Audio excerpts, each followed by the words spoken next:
Welcome to PC Error Detective.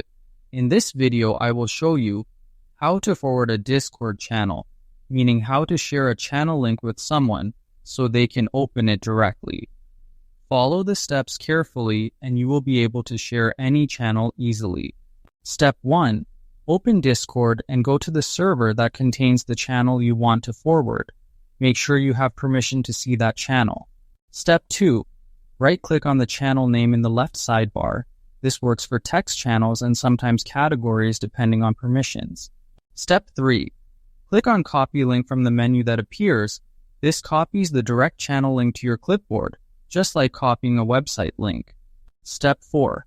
Now go to the chat, DM, or app where you want to forward the channel. Paste the link using Ctrl+V on PC or long press and paste on mobile. Step 5. Send the message. The person who receives this link can click it to directly open that specific Discord channel, as long as they are a member of the server. Important note, if the person is not in the server, the channel link will not open for them. In that case, they will first need a valid server invite. Bonus tip, to forward multiple messages instead of the whole channel, you can right-click a message, click Copy Message Link, and share that too. Thank you for watching, and don't forget to subscribe to PC Error Detective for more helpful Discord tutorials.